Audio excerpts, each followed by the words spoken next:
Olá, pessoal, boa noite. Eu me chamo Fabiana Silva, sou líder da equipe do projeto de repositório de projeto para a IFRJ.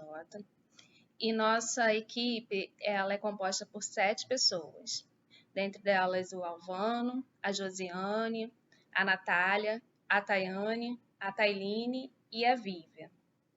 Então, o nosso projeto, a gente teve essa ideia devido a uma live com o coordenador Daniel e alguns alunos perguntou ao professor se existia algum ambiente de procura, né, de busca de apresentações antigas para a gente poder nos basear para as nossas apresentações futuras e até mesmo para poder estudar, entendeu? Ter documentação acadêmica para a gente poder ter como base, né, para gente de estudo. E aí o professor falou que a gente não tinha e que a gente tinha essa necessidade. Com isso, surgiu a ideia de criar esse projeto de repositório de projeto para a IFRJ, para o campus Paulo Frontin. O objetivo desse projeto é a criação de um ambiente digital com o objetivo de compartilhamento de informações, contribuindo para o estudo acadêmico, uma vez armazenado, torna-se visível, arquivadas e de um acesso livre, né, para a busca de forma fácil e organizada dos trabalhos acadêmicos. A nossa proposta, né, é a criação desse ambiente digital, foi o que eu falei aqui, né, de forma fácil, que a gente busca de forma fácil e organizada. E a gente tem um objetivo SMART, que é garantir que 100% de todos os trabalhos acadêmicos gerados e aprovados a partir do ano que vem, de 2023, eles estejam disponíveis em um repositório. Pode falar, Natália. Olá, pessoal. Meu nome é Natália. A gente fez o levantamento de requisitos aqui. O levantamento de requisitos do negócio é tudo aquilo que é imprescindível para o sistema funcionar, tá? Então, um dos requisitos, né, que a gente fez, eu não sei se eu vou conseguir falar tudo por conta do tempo, o sistema deverá permitir atribuição de perfis para cada login, tá? Então, cada login vai ter que ter um perfil, digamos, um perfil para secretário, um perfil para professor, um perfil para aluno. O sistema deverá permitir um fluxo de aprovação dos documentos carregados pelos alunos da instituição. Então, todo documento que for carregado pelo sistema, que a gente fizer o upload no sistema, eles vão ter que ter um fluxo de aprovação. Tá? Então, isso vai fazer parte também do funcionamento do sistema. Deverá ter uma definição e políticas de acesso de licença para aplicar no ambiente digital, se ele for um ambiente aberto ou fechado. Tá? Deverá seguir regras de segurança dos materiais, verificar se aquele arquivo tem um vírus ou não, por parte de segurança mesmo do sistema. O sistema deverá adotar glossários para apresentar materiais existentes. Deverá ter também materiais de recepção da documentação, manutenção do ambiente, envolvendo os profissionais qualificados e multidisciplinares e etc. Tá? Então, a gente também, nessa parte de requisitos, a gente também está falando fortemente sobre a parte da LGPD, que é uma questão de lei de proteção de dados pessoais também, porque hoje em dia a gente está trazendo essa questão muito forte, né, no mercado, então a gente não pode deixar isso também para trás. E outros requisitos que a gente também fez esse levantamento. Pode passar o vídeo, por favor? Uma das entregas que a gente fez o levantamento, as entregas mais importantes que a gente levantou aqui, é a especificação técnica e a documentação do sistema, tá? Então, quando o fornecedor quando o fornecedor fizer essa entrega do sistema, ele deverá também entregar a especificação e a documentação do sistema, tá? O desenvolvimento do sistema e a instalação e o treinamento. Toda a equipe precisa ser treinada para utilizar esse sistema. Questão de prazo. A gente está trazendo aqui um prazo de forma macro, né? Então, a parte de concepção, ela tem um início do dia 20 de 5 de 2022 e tem um término de 20 de 5 de 2022. Detalhamento e especificação, 28 de 6 de 2022 e 11 de 8 de 2022. Contratação, 12 de 2 de 2022 a 17 de 10 de 2022. E a gente também traz aqui a fase de implantação e de conclusão, com o término finalizando em 20 de 2 de 2023. Tá? No próximo slide, a gente traz uma outra forma da gente visualizar o cronograma, que é o gráfico de Gantt. Tá? Então, aqui, o cronograma que vocês estão vendo é uma forma mais analítica, uma forma mais explicativa. A gente fez uma expansão, expandiu, né, esse gráfico na parte de detalhamento e especificação, que é a parte onde a gente está no momento. Que ela, se vocês visualizarem, ela está mostrando passo a passo de onde está o nosso cronograma, o nosso planejamento. Então, o gráfico de Gantt, ele traz isso, é uma forma de visualizar o cronograma de uma outra maneira, de você ver as etapas do projeto de uma outra forma. Pode passar o outro slide. Eu vou falar um pouco sobre os custos do projeto, complementando. Meu nome é Alvano.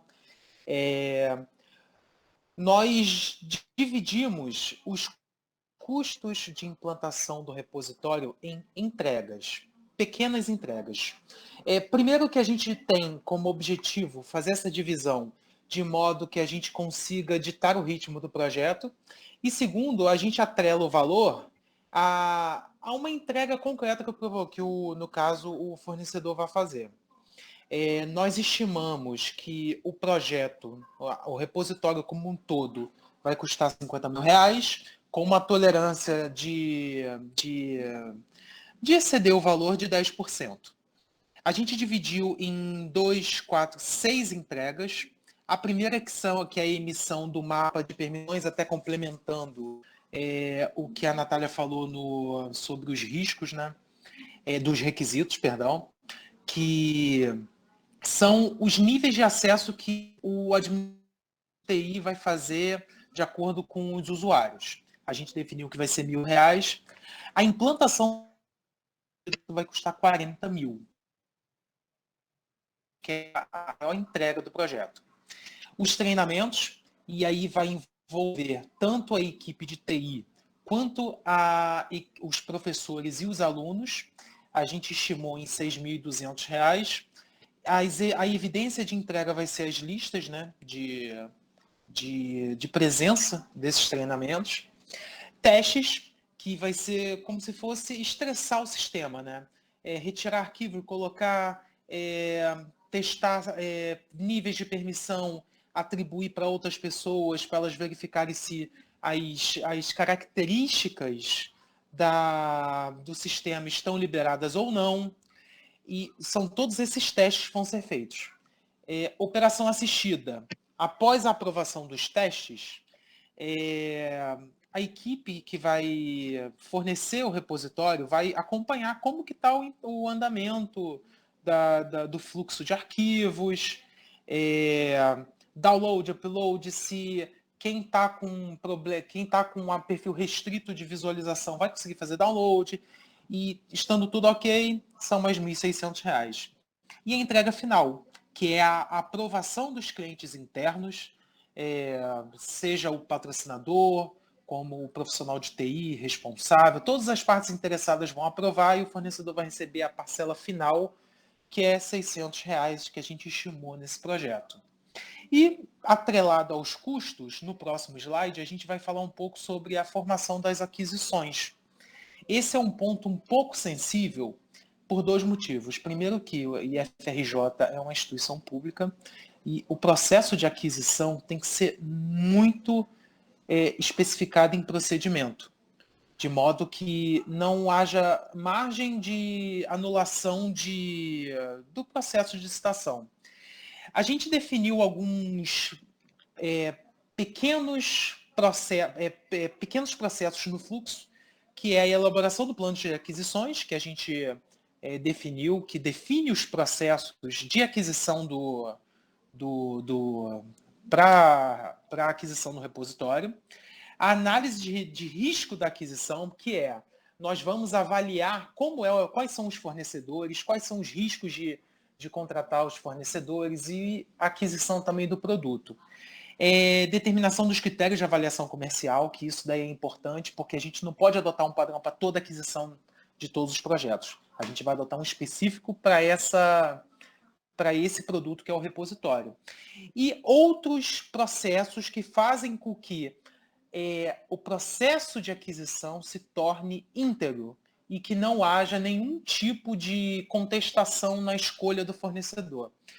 Após isso, a gente elabora a documentação para a cotação, que a gente envia a proposta, uma minuta contratual para os proponentes, que a gente chama de proponentes, que antes de contratar a gente chama fornecedor de proponente, né? E a equipe de contrato se elabora, passa por uma aprovação do gerente de projeto e a gente envia para os proponentes.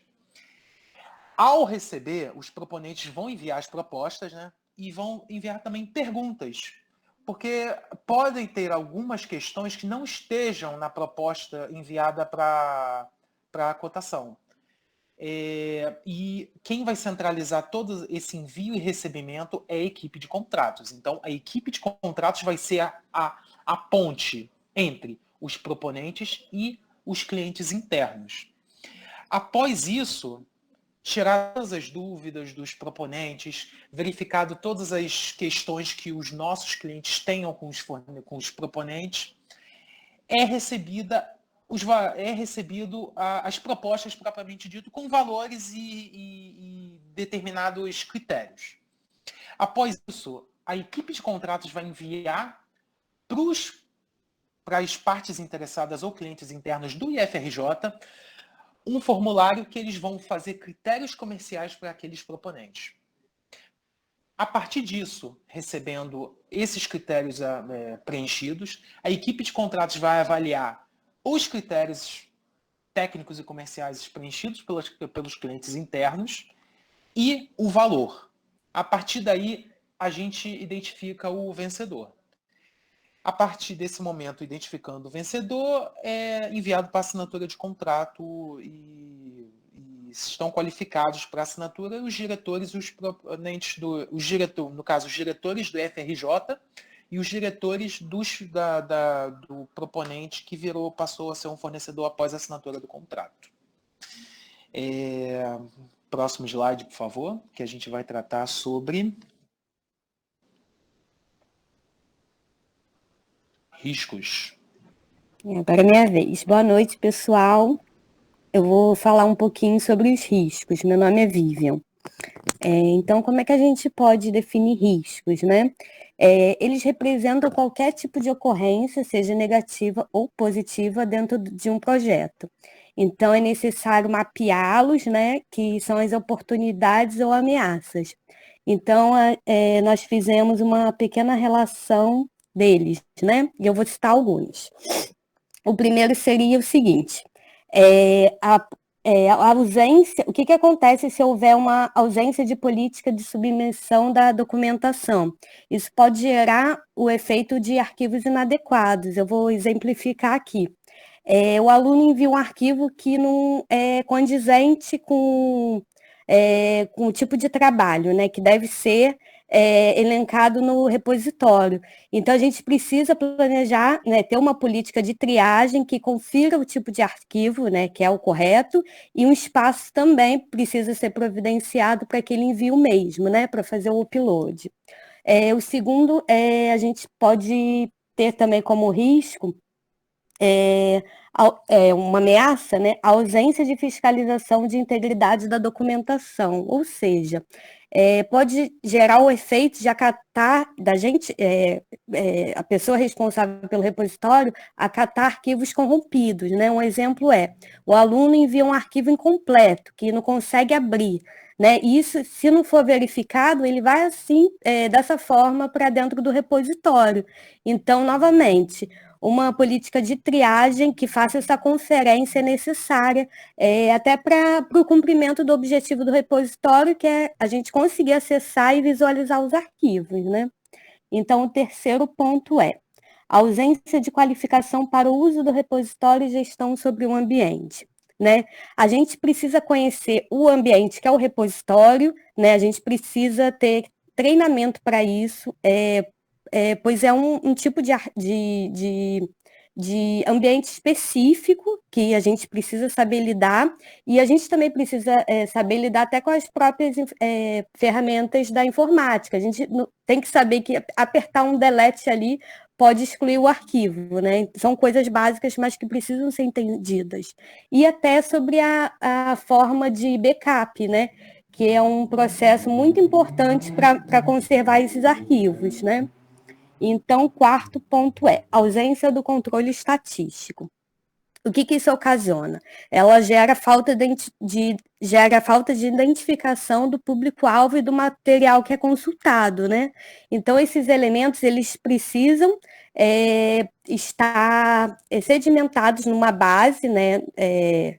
Isso aí a gente pode ver com alguns fornecedores próprios que possa fazer esses gráficos, né? Para fazer o controle estatístico, e a gente precisa disso até por divulgação mesmo institucional, saber que tipo de material que está sendo consultado, que tipo de público que está sendo,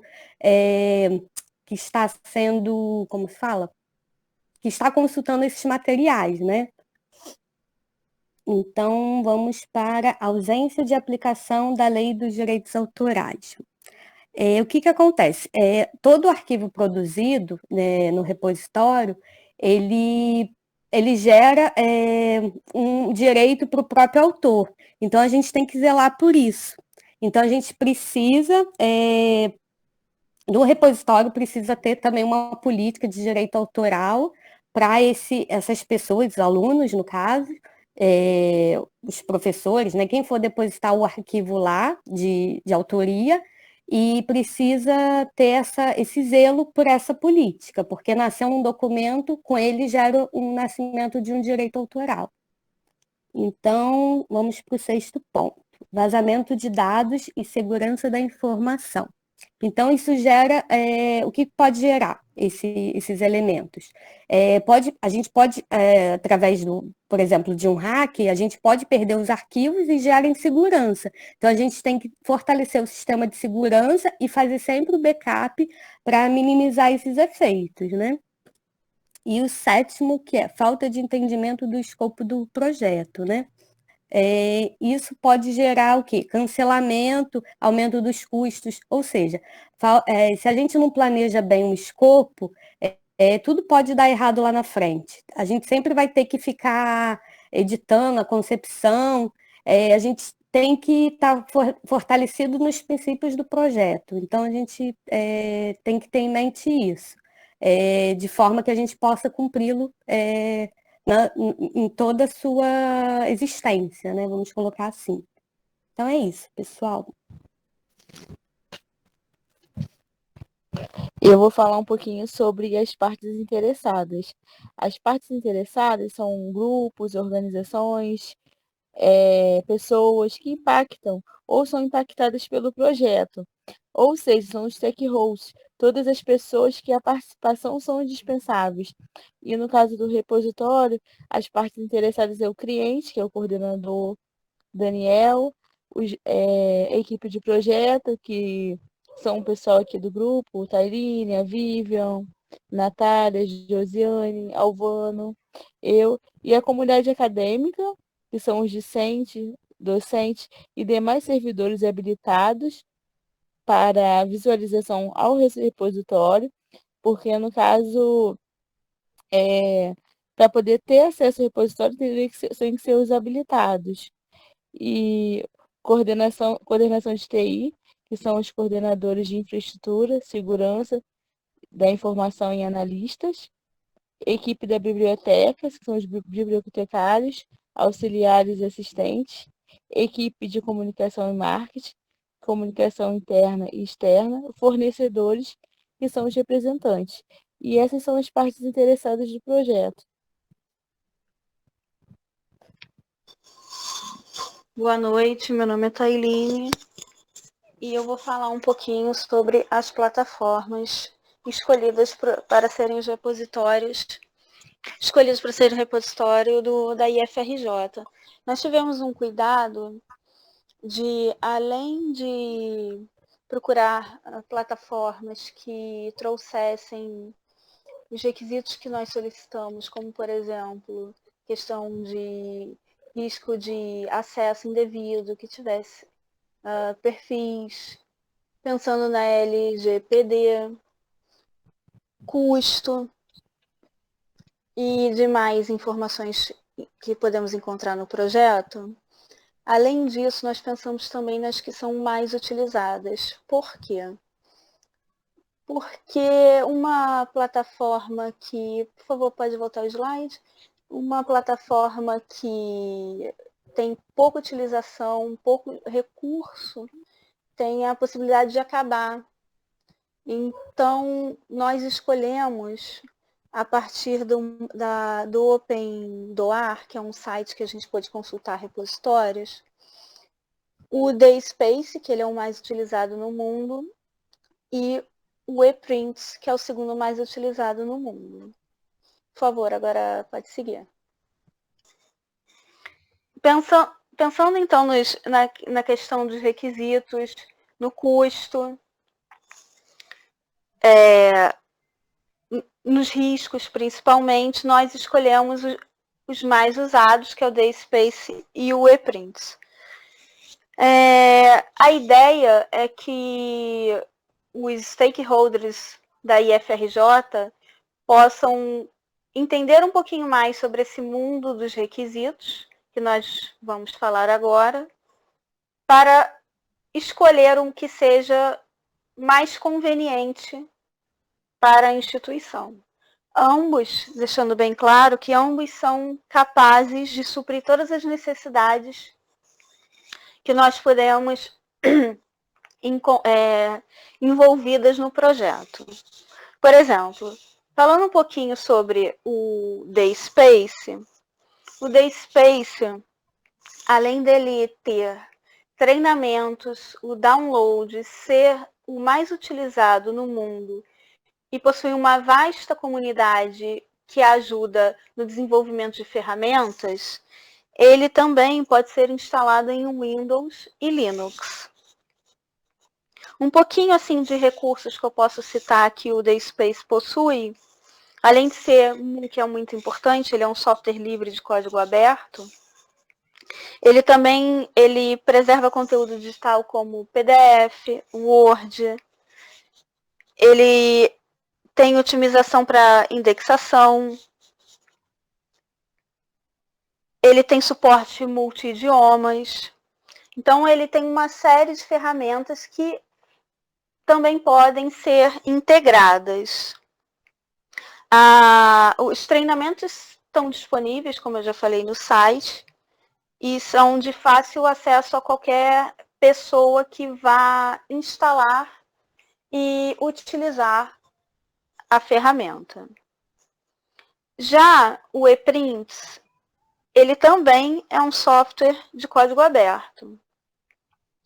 Porém, uma grande diferença que ele tem do DSpace é que ele só pode ser instalado em Linux.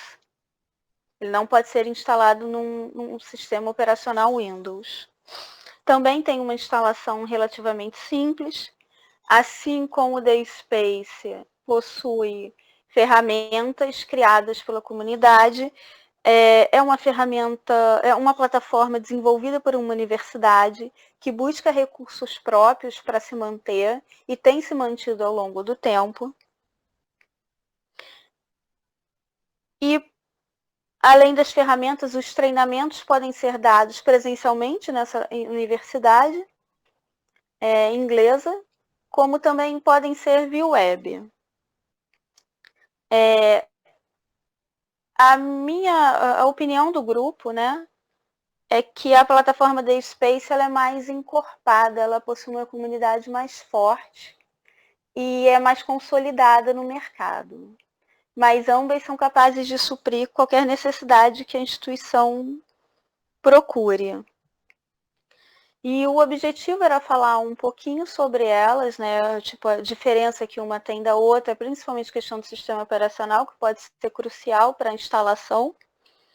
Como também mostrar que as ferramentas que são disponíveis, elas podem suprir os requisitos. E é isso, a gente dá uma pitada de informação para que os stakeholders possam buscar e escolher com sabedoria qual vai ser a plataforma escolhida.